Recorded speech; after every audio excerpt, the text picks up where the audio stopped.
Hello and welcome to the Important Conversations event series brought to you by the Johns Hopkins University Master of Arts in Communication and the Office of Advanced Academic Programs Committee on Diversity, Equity, and Inclusion. Today's event features Dr. Tristan Cabello presenting a short history of the French Black Lives Matter movement. My name is Peter Huggins and I'm the event producer. Please note today's program will be recorded and uploaded to the AAP YouTube channel under the Important Conversations Equity, Diversity, Inclusion playlist. During the program, if you have any questions, please use the Q&A function and we'll answer as many questions as possible during the Q&A portion of the event. With that, I will turn over the event to the host of our program, Dr. Patricia Hernandez.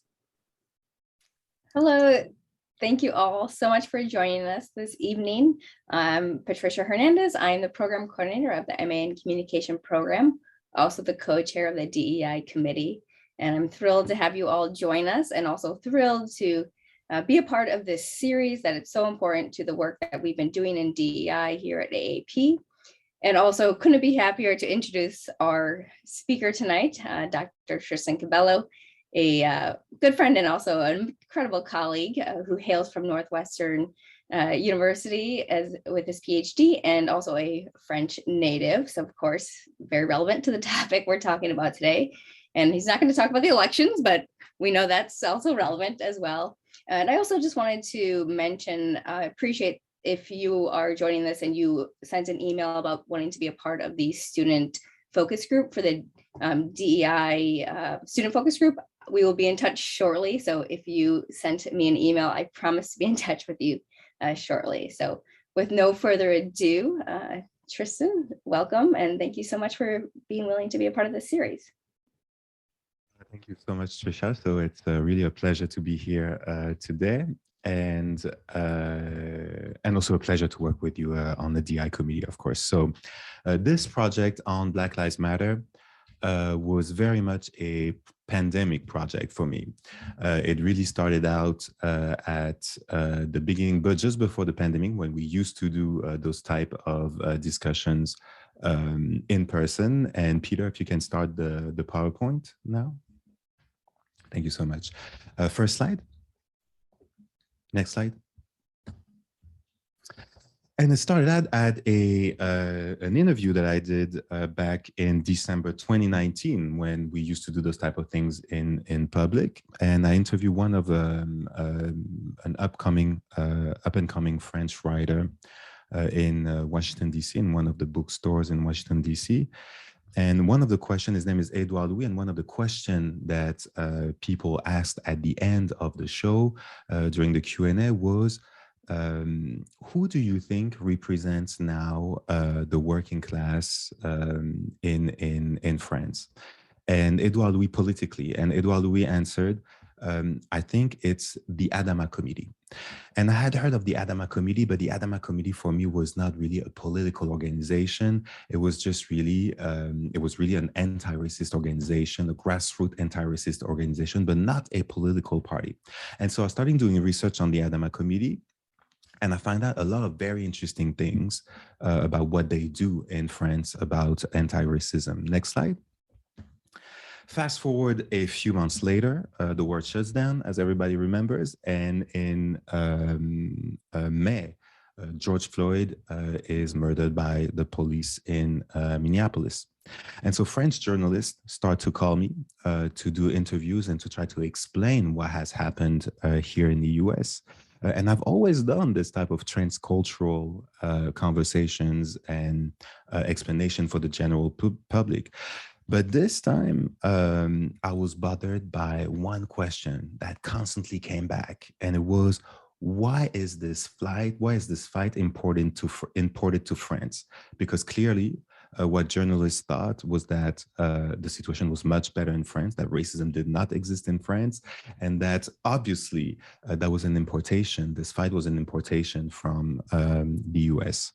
And so here, there was truly a lack of knowledge about the situation for Black and Brown people in France. Next slide. And finally, right at the end of the pandemic in 2021, early 2021, I think, I did this conversation with Pape Ndiaye at the Alliance Française in DC. And the Pape Ndiaye is one of the founders of Black Studies in France. And it's somebody who has studied very much a lot in the US. And who brought back to France with him the concept of critical race theory, of African American studies, of Black studies. And Pape Ndiaye said something that was very forceful to me and very enlightening. He said that one of the things that he has done in France was not about importing what he had learned in the United States. It was about re-entering with his own identity and with a new theoretical framework. And so that was very powerful. And here I had really the three ingredients of this research. That is to say, the invisibility of the anti-racism fight in France on the one hand, the reshaping of the working class politics, and also the circulation of IDs. Next slide. And then just earlier this year, late February, I went to a conference in Nantes. It's a literary conference that presents, all the work that has been done on post-colonial literature and history. And one of the topics that came back often at this conference was very interesting. It was the fact that there was a documentary that had been broadcast in France, on France 2, the public network. It was called Noirs en France, Blacks in France. And it was a documentary that was, of course, published, broadcast in the middle of the presidential election campaign, in which the far right was expected to garner nearly 30% of the vote. The film was narrated by, next slide, by French Congolese writer Alain Mabankou and directed by journalist Aurélia Perrault. And what's very interesting about this movie, about this documentary, when you read the reviews, is that the reviews said that the reviews were saying that it was a very high quality work because Blacks in France were not portrayed as victims. And indeed, the documentary was not a victimaire, as we say in France, documentary.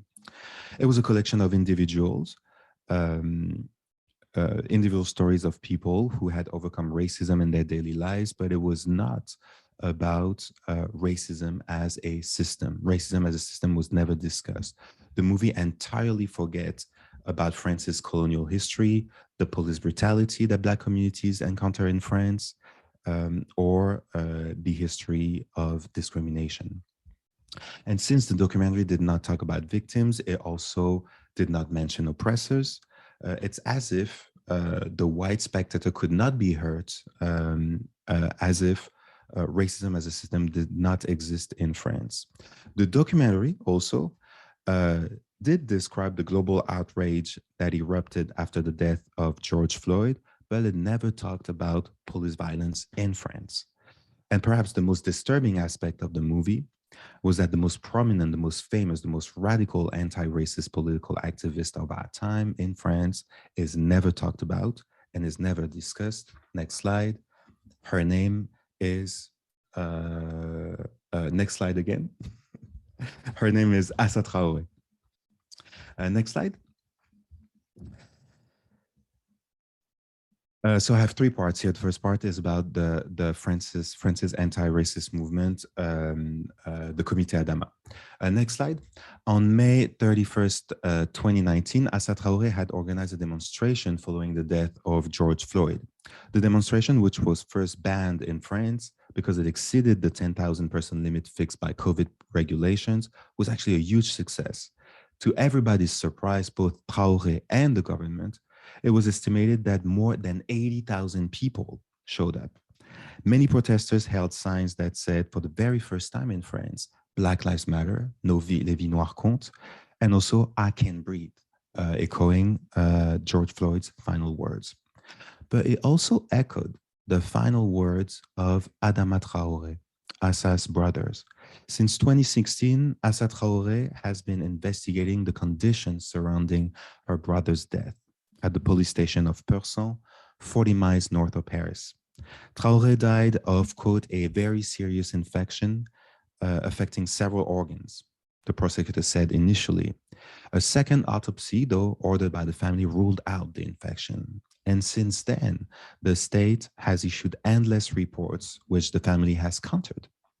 The examining magistrate closed the investigation in March 2020 without charging the officers, and Traoré's families released another medical report blaming asphyxia caused by restraint for his death. And it was for this reason that Assa Traoré, that you see here, has created the Comité for Adama, Adama's committee, a political group fighting police brutality and systemic racism in France. Next slide. So that's a couple of pictures of the protest there. Next slide. That's the poster for Adama Traoré's march. Next slide. What's very interesting to, what's very important to underline here is the fact that stopping a person for no reason in the streets by the police can stop any person for any reason in the streets in France, just for an identity check. And so Black and brown people are heavily discriminated this way. And this is why there is really a lot of discrimination and police brutality in France. And François Hollande, the former president, had decided to stop this law, that nobody could be stopped for any reason in the streets of France anymore. But due to the terrorist attacks that happened in 2019, this never happened. Next slide. So Assa Traoré, first, Assa Traoré wanted to build a movement that spoke to France's young Black and Arab citizens. Contrary to the anti-racist movement, next slide, SOS Racism, next slide again.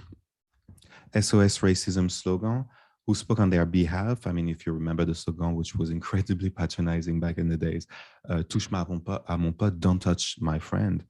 SOS Racism was, however, completely linked in very important ways to the Socialist Party. The Comité Adama is trying to reinvent a form of grassroots left here. Next slide. Its iconography is revolutionary. Traoré, a fan of Angela Davis, is often pictured raising a fist. She rejected the archetype of the grieving relative early on, preferring to face the public as a soldier, leading a war machine. She often calls the movement Génération Adama, a collective effort to save society. But when the movement started, Interior Minister Christophe Castaner, pictured here, argued, quote, "I want to remind everyone that France is not the USA." And also the history of the Traorés family is a typical French history. They were denying their fight as an import, as an American import. And actually, this is not unusual for France. American racism is often used in France to avoid the question of systemic inequalities in the country. In a recent cartoon that I don't have here, published by Le Monde, you could see a white French man absorbed in a newspaper article about police brutality in America. And that same man misses the police beating of a Black man right next to him.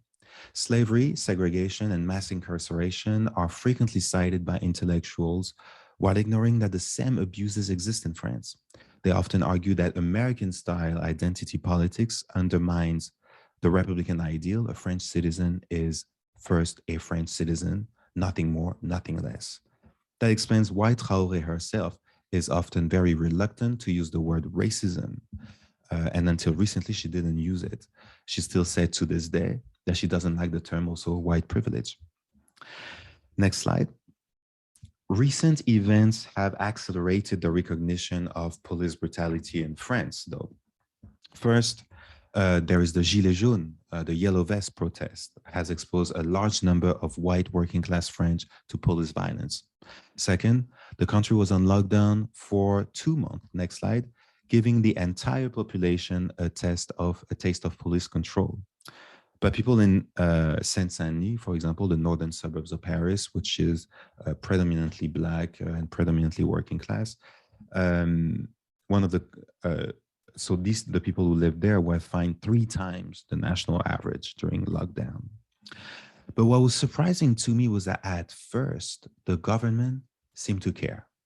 In an opinion piece published by Le Monde, the government's spokesperson, Sibeth Ndiaye, gently challenged the universalist orthodoxy that underpins the national prohibition on compiling statistics on race, ethnicity, and religion. It's strictly forbidden in France to compile those type of statistics, even in the workplace. She wrote that to keep universalism alive, quote, "We must name things, say that a skin color is not neutral, that a last name or a first name can be stigmatizing." Next slide. Emmanuel Macron, the president, urged the interior minister to speed up a set of police recommendation. And on June 8th, for example, the police announced that they would stop using chokeholds.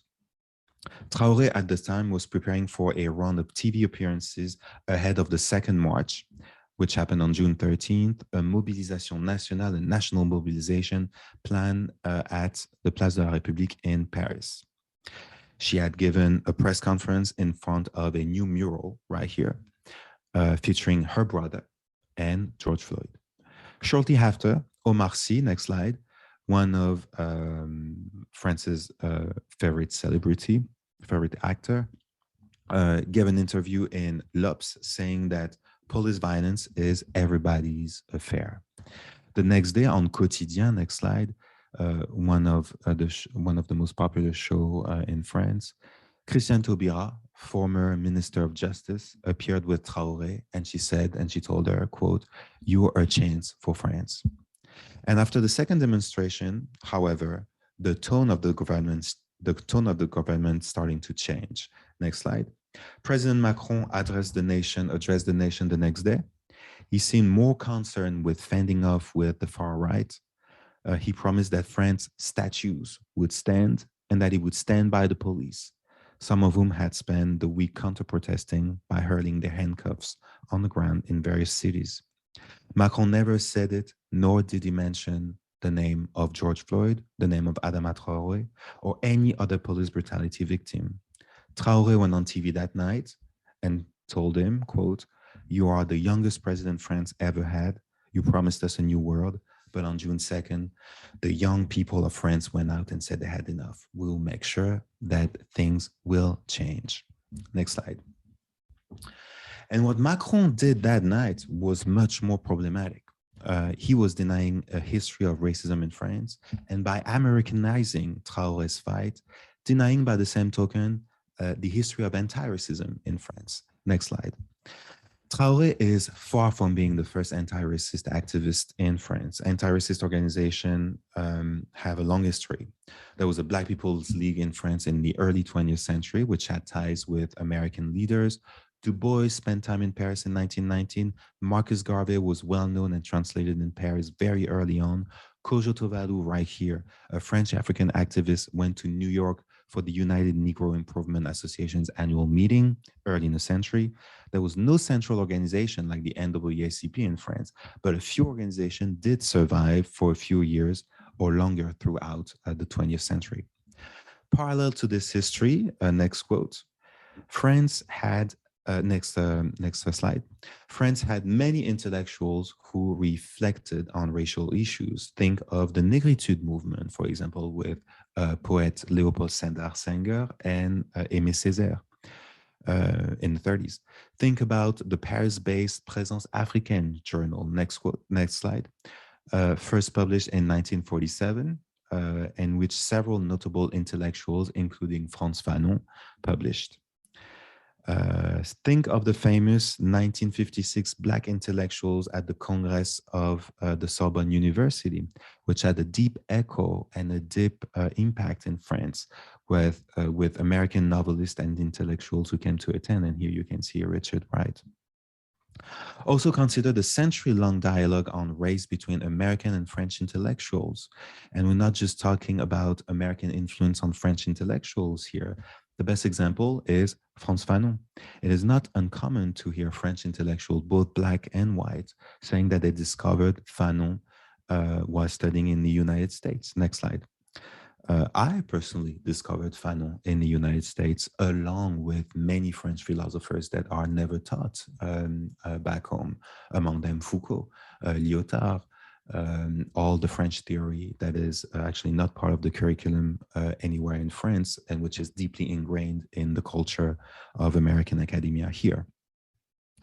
It is also true that French anti-racism has changed and evolved since the beginning of the century, influenced by the US. Many people, politics, academics, activists have spent time in America and have contributed to rethinking these issues. Many French intellectuals or academics who have made their careers in America are also re-entering the discussion in France. But this is not about, again, Americanizing France. It's about re-entering the country. As a result, a classic history of France tends to neglect race, which is often seen as foreign to our own society or as an American import, compared to issues like class, let's say, in a Marxist sense, which has organized the way social sciences and the humanities have looked at inequalities in France throughout the 20th century. But a lot of groups have faced that problem in France.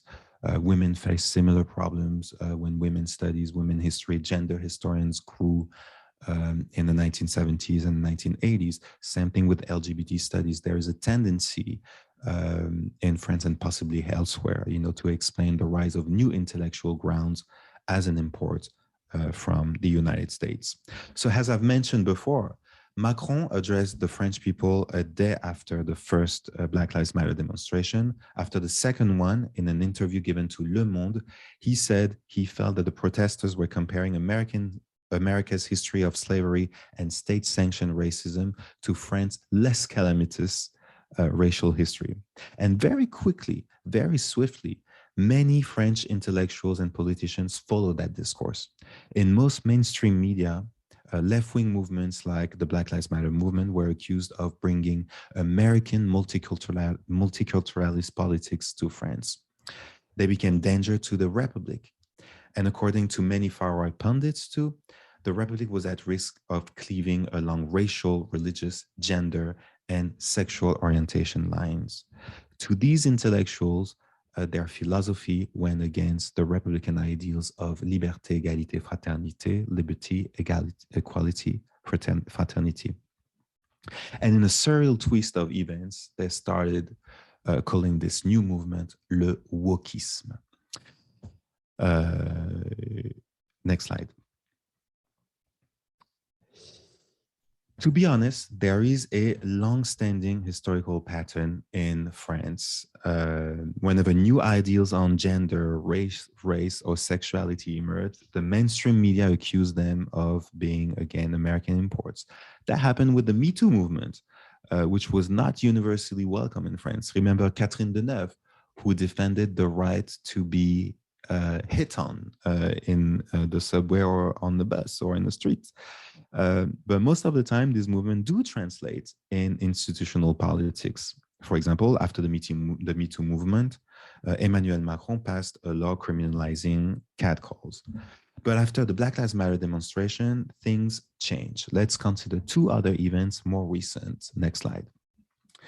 In March 2021, it was revealed that the UNEF, France's largest student union, was holding meetings where students of color were invited to discuss discrimination and racism. But these meetings were not open to white people. Of course, there is nothing new here when we see this from an American perspective. The history of the feminist movement, of the LGBT movement, is full of those instances where people of color organize these types of meetings. Mélanie Luce, that you see on the picture here, the president of the organization, did explain that people who face discrimination cannot speak freely in front of everyone. The meetings, quote, were intended to put French minorities at ease when discussing discrimination. People who face discrimination cannot speak freely in front of everyone. At the UNEF, we are clear that white racism is not the same racism experienced by Jews, Muslims, Arabs, or Blacks. In response to this, Emmanuel Macron voted a new law preventing these types of meetings. Next slide. Take the controversy around inclusive writing, for example, or gender neutral pronoun, which again, from our point of view in America, is nothing new under the sun. Based on statistical analysis of a large body of text, the Robert, one of the leading dictionary of French language, decided to include just last year the neutral pronoun il in his new edition. To be frank, I have to be honest, that came as a surprise to me, as I had never seen that pronoun. But the Robert decided that for those who come across this pronoun and want to use it or reject it, they had to define its meaning, which is, after all, the role of a dictionary. But the French Academy, the Académie Française, the official arbiter of the French language, decided to reject the pronoun. The Academy argued that inclusive writing, quote, undermines the fight for gender equality by saying that in French, the neutral is supposed to be the masculine. Quote, in a report they say, by advocating an immediate and comprehensive reform of the spelling, proponents of inclusive writing violate the rhythm of the language. And Macron also put in his platform, which was just accepted this past Sunday, since he was elected, that inclusive writing will never be taught in any school in France. Next slide. In response to these threats to the Republic, the Minister of Education Jean-Michel Blanquer, launched a new think tank that was called the Laboratory of the Republic in October of last year to fight what he calls threats to French Republican values. The goal of the think tank is clear. It will examine how American anti-discrimination ideas have influenced France. In the article, he further says, this in no way undermines the fight against discrimination and inequality, but we're mobilizing against the excesses, the deviances of the movement. And so in order to launch the think tank on January 7th of this year, La Sorbonne, the leading university in France, organized a colloque on wokeism, or woke culture, to denounce anti-discrimination politics in France. Jean-Michel Blanquer claimed in the introduction that he gave there to adopt an intellectually offensive posture against wokeism at a time when, quote, there is an awareness that we must deconstruct deconstruction to invent new approaches. This is word for word, next slide, the argument of Éric Zemmour's in Le Suicide Français, the French suicide. Éric Zemmour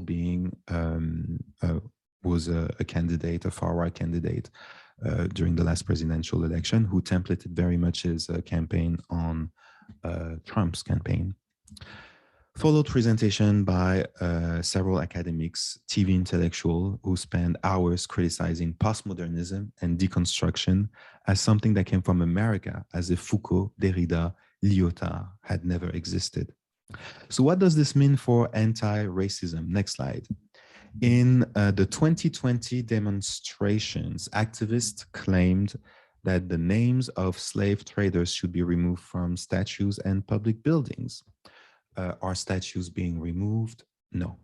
The statue, for example, of Jean-Baptiste Colbert, right here, who helped draft the Black Code in the 17th century, which detailed brutal punishment for slaves in French colonies, is still standing right in front of the National Assembly in Paris. In his interview in Le Monde, Macron said, quote, we must do historical and memorial work that does not erase who we are, but completes our history. The law still prohibits right now the collection of statistics on race, ethnicity, or religion. ensuring that all citizens are treated equally. This leaves the government blind to widespread de facto discrimination against France's Black and Muslim community.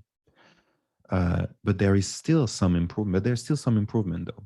A recent study by the French Labor Ministry found that job applicants with North African names were 31% less likely to be contacted than those with traditional French names and comparable qualifications.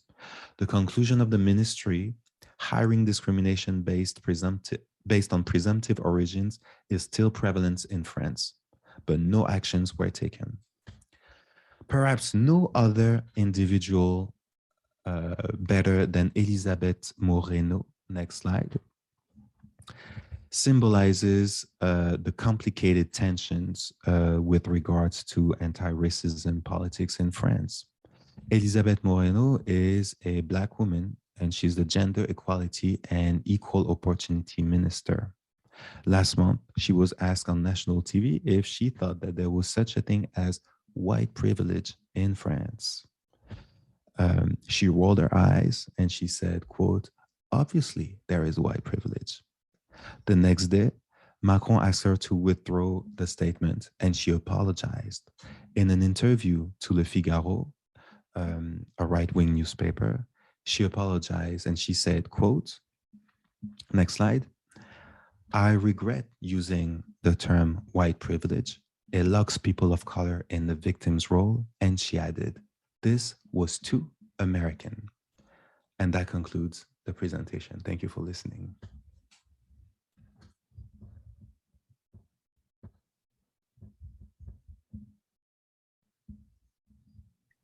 Thank you, Tristan. I obviously have a lot of thoughts and questions and things, but however, I would love to see any questions from our participants.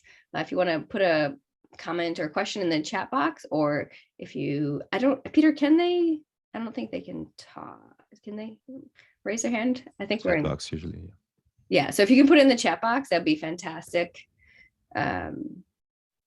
Yeah, so I guess until we get a question in the chat box, Tristan, obviously being a communication scholar, what resonate? Oh, okay, yeah. Peter said, feel free to post questions.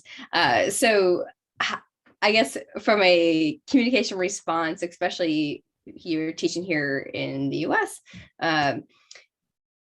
and we have a lot of international students in our program, and so like, I guess, what's your take on her response? That was probably something that she was asked to do, and it probably wasn't something that she wanted to say, but I'm assuming. Yeah, absolutely. You're absolutely right. And that was, and this is part of the whole discourse, right? She was completely misaligned, right, with the general platform and the general discursive atmosphere here. Mm-hmm. And so there's no denying that, of course, white privilege does exist everywhere in the world. Right. But the fact that she was asked to not only compromise on her thinking and redesign her framework, but also to compromise, on, I think, her identity as a Black woman who has probably experienced that type of discrimination.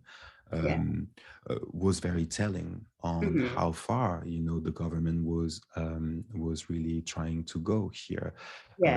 And also, what's important to me is the fact that they are blaming those type of discourses on America. Right, exactly. Right? I didn't even know that. Like, and so it's easy, very, right? Just blaming Americans. The French are good at that. And so that anti-Americanism, which is extremely prevalent, when it comes to that, in France is forceful, and it's also very disturbing in many ways. And so the fact that they are really reframing and theorizing, what's happening as, an import from the US is really denying, the experiences of many Black and brown people in France. Exactly. Yeah. And that's, I really appreciate, not only does this talk, is this just about the Black Lives Matter movement, but you mentioned so many other social issues too, and that's the importance of the committee that we're both co-chairs Yeah. of, and this speaker series is addressing all these various aspects of DEI. Yeah, you're totally right. And so what's important, in France, and maybe some things, a little bit of cultural, cross-cultural communication here that didn't come clear during the presentation, is the fact that, of course, we are in a country that doesn't allow statistics based on race, gender, sexuality, or religion. So the only identity that really frames your identity as a national level is citizenship. It's either you're French or you're not French. And so we actually don't have, real data to say that. So in France, questioning, the existence of white privilege or of systemic racism, for example, is something that's very easy because you don't have the data, right? So even though, everybody knows that the prison system is filled with Black and brown people in France, up to 60-70%, because sociologists have done the work and they've gone on site and, see who was there. There's no data. Where, in America, we have that type of data. So we know that there is something going on here. But it's very easy to dismantle or deny that type of problem in France just because, well, the statistics are not here. And so that happens, very much also with other groups. That happens with, as I mentioned, with women, with LGBTs, because there's no data, because there's no real scientific way to prove that something is happening. It's very easy to say, well, those things only happen in America. And you are just importing this problem here. Yeah, it's the same with accessibility as well, and like in. Yeah, it's accessibility is a little bit different because accessibility is tracked because there is a welfare system that that helps people. So accessibility is kind of tracked. Yeah. Okay. How about any questions from our participants?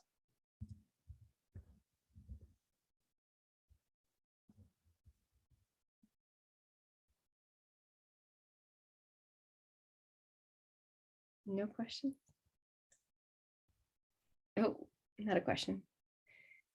So when I was in Panama in March, I took a Pan-African tour. A lot of what Tristan stated with racism being a, quote, American issue seemed to echo the people of Panama as well. Yeah, and that's if I can, say a thing to that.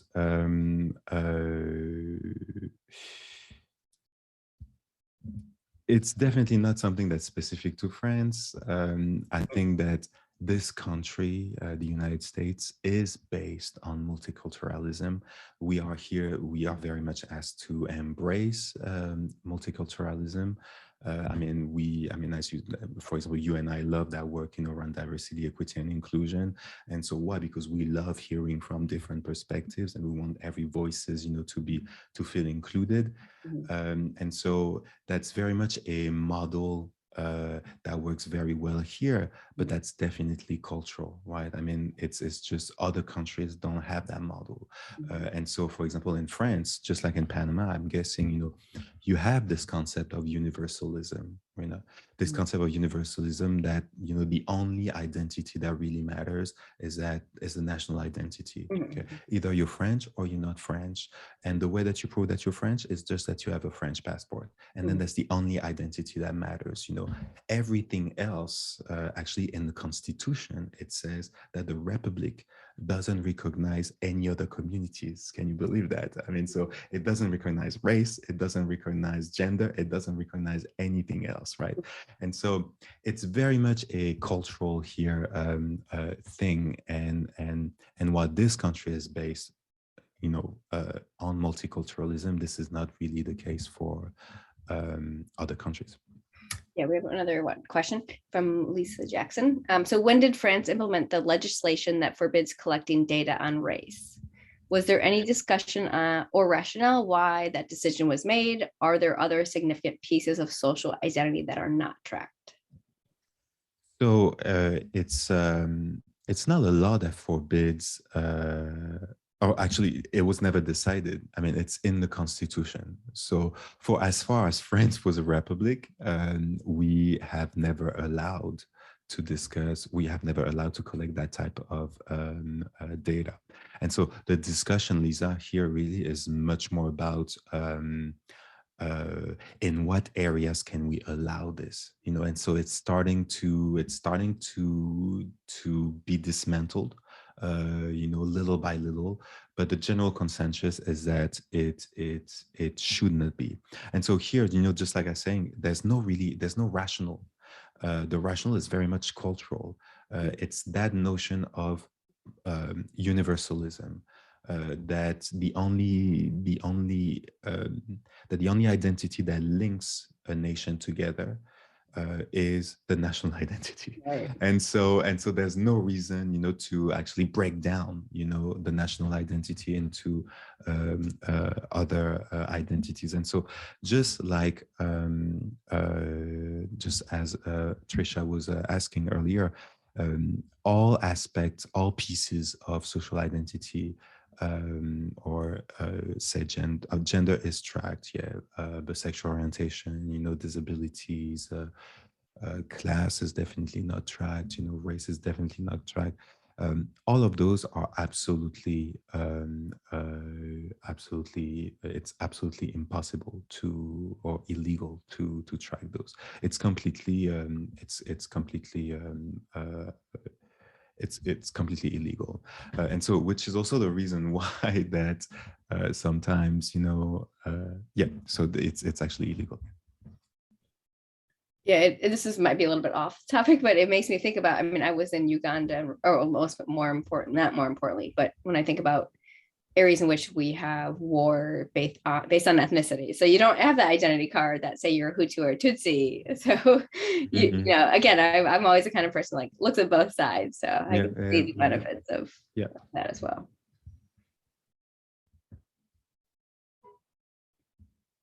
Any other questions?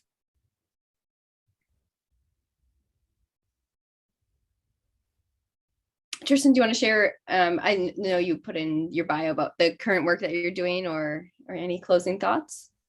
Yeah, but thank you all for joining here. And so the work that I'm doing right now is work based on those transatlantic conversation on the Black Lives Matter movement. That is the differences and the similitudes, you know, between Black Lives Matter in America and in France. And I cannot wait for you to read all of that. Thank you so much for coming. Thank you all. Thank you, Tristan. Thank you.